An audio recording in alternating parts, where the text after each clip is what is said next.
Assalamualaikum warahmatullahi wabarakatuh. Sobat menebar kebaikan Islam yang dirahmati Allah Subhanahu wa taala. Mari sejenak kita renungkan.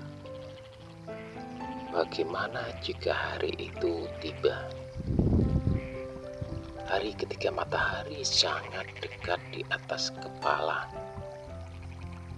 Panasnya membakar kulit. Manusia berdesakan, ketakutan, bingung. Tidak ada tempat berlari. Itulah hari kiamat. Di hari itu tidak ada gunung yang bisa dijadikan tempat berlindung. Tidak ada istana megah yang bisa menjadi naungan. Satu-satunya yang bisa menyelamatkan adalah naungan dari Allah Subhanahu wa ta'ala. Rasulullah Shallallahu Alaihi Wasallam bersabda, 7 golongan yang akan mendapatkan naungan dari Allah pada hari yang tidak ada naungan kecuali naungannya. Hadis riwayat Bukhari dan Muslim. Mari kita bahas dengan hati yang penuh harap. Semoga kita termasuk dalam salah satu dari 7 golongan ini.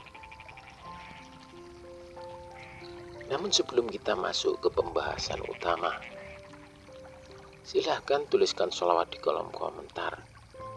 Insya Allah bisa menjadi bukti kecintaan kita kepada Rasulullah Shallallahu Alaihi Wasallam, dan mudah-mudahan kita termasuk umatnya yang akan mendapatkan syafaatnya di akhirat kelak. Amin ya rabbal alamin. Bismillah. Mari kita mulai. Bismillahirrahmanirrahim.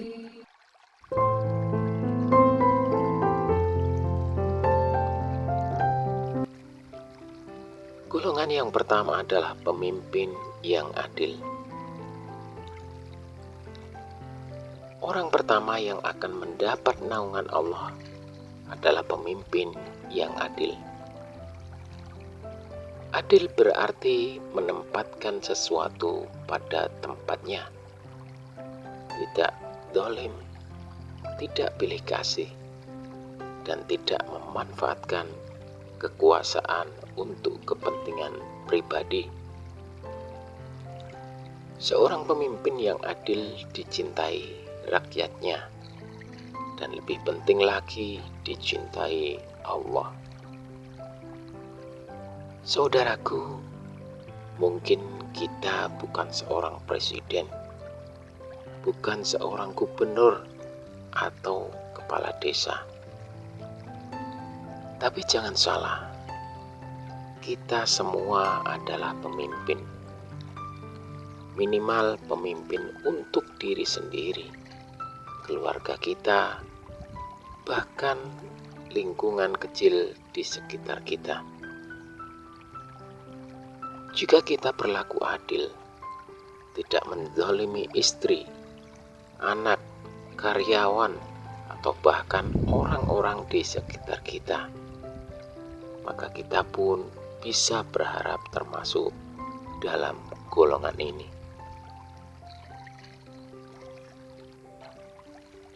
Golongan kedua adalah pemuda yang hatinya terpaut dengan ibadah kepada Allah. Masa muda adalah masa penuh energi, penuh semangat, penuh keinginan untuk mencoba banyak hal. Dan justru di masa itulah, jika seorang pemuda memilih untuk tunduk kepada Allah, ia sangat istimewa. Bayangkan, ketika orang lain sibuk dengan foya-foya, ia memilih jalan sholat, membaca Al-Quran, berpuasa, dan berjuang menjaga diri dari maksiat. Allah memuliakan mereka dengan naungannya di hari yang sangat menegangkan. Maka wahai para pemuda, gunakanlah masa mudamu untuk mendekatkan diri kepada Allah. Jangan tunggu tua, karena kematian tidak mengenal usia. Golongan ketiga adalah orang yang hatinya selalu terpaut dengan masjid. Mereka rindu masjid, tenang di masjid, dan hatinya selalu ingin kembali ke masjid. Di zaman sekarang, banyak orang merasa masjid hanya tempat sholat Jumat atau tarawih. Tapi bagi mereka yang Allah pilih, masjid adalah rumah hati. Setiap langkah menuju masjid, setiap duduk di shaf, setiap zikir di sudutnya menjadi saksi cinta mereka kepada Allah. Dan kelak, masjid itu akan menjadi saksi yang membawa mereka ke dalam naungan Allah.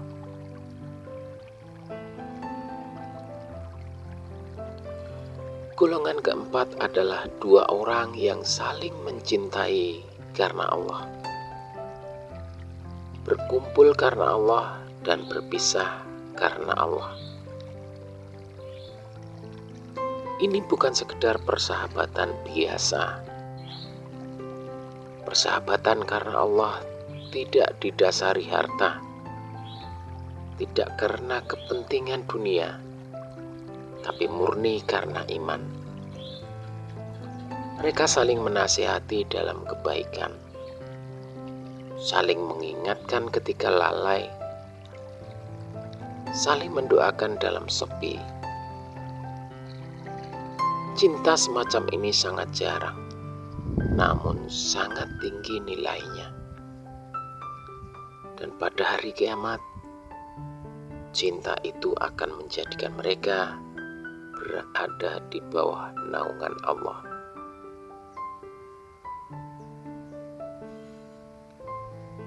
Golongan kelima adalah laki-laki yang diajak berzina oleh seorang wanita cantik, namun ia menolak dengan berkata, "Aku takut kepada Allah." Ini adalah ujian yang berat. Seorang laki-laki yang dihadapkan pada godaan besar. Peluang untuk berbuat zina sudah di depan mata. Namun ia berkata dengan penuh keyakinan, "Aku takut kepada Allah." Godaan syahwat adalah salah satu ujian terberat manusia. Namun, jika ada seseorang yang mampu menundukkan syahwatnya demi takut kepada Allah, maka Allah akan memberikan naungan yang sangat istimewa pada hari yang tidak ada naungan selain naungannya.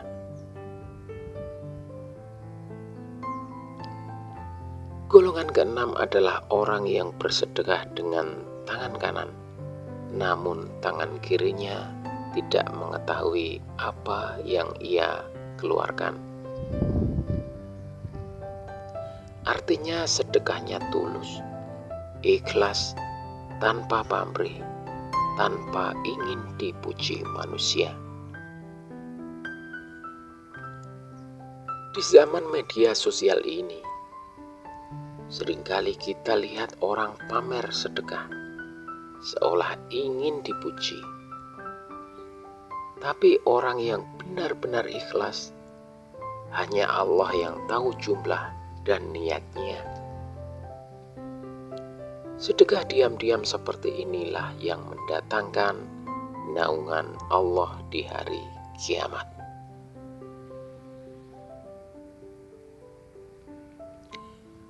Golongan terakhir adalah orang yang mengingat Allah di tempat sepi, lalu hatinya tersentuh, hingga ia menangis. Tangisan itu bukan tangisan kesedihan dunia, tapi tangisan rindu, tangisan takut, tangisan cinta pada Allah. Air mata yang jatuh karena Allah akan menjadi penyelamat di hari kiamat. Betapa mulia orang yang mampu menangis dalam doa malamnya. Ketika orang lain terlelap tidur, ia justru berdiri di hadapan Allah. Sobat menebar kebaikan Islam yang dirahmati Allah. 7 golongan ini adalah orang-orang yang sangat beruntung. Pertanyaannya sekarang, apakah kita sudah berusaha agar termasuk dalam salah satunya? Mungkin kita bukan pemimpin besar, tapi kita bisa berlaku adil. Mungkin kita bukan ulama besar, tapi kita bisa cinta masjid. Mungkin kita sering tergoda, tapi kita bisa belajar menahan diri. Semua peluang terbuka, asalkan kita benar-benar ingin meraih cinta Allah. Sebelum kita akhiri, mari kita tundukkan hati. Bayangkan suasana padang mahsyar. Bayangkan betapa panas dan dahsyatnya hari itu. Lalu bayangkan betapa tenangnya jika kita mendapat naungan Allah. Mari kita panjatkan doa dengan penuh harap dan kerendahan hati.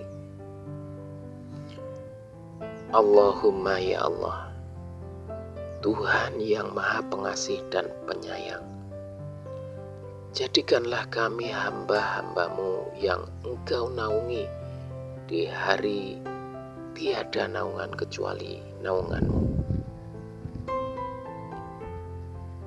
Ya Allah, berilah kami keadilan dalam memimpin, keteguhan dalam ibadah, cinta yang murni karena-Mu, hati yang selalu rindu ke masjid-Mu, kekuatan menahan godaan, keikhlasan dalam bersedekah, serta air mata yang tulus hanya untuk-Mu. Ya Allah, jangan biarkan kami termasuk orang-orang yang Engkau jauhkan dari rahmat-Mu. Ampuni dosa-dosa kami, kedua orang tua kami, dan seluruh kaum muslimin. Dan pada akhirnya, masukkanlah kami ke dalam surga-Mu tanpa hisab. Amin. Ya Rabbal Alamin. Wassalamualaikum warahmatullahi wabarakatuh.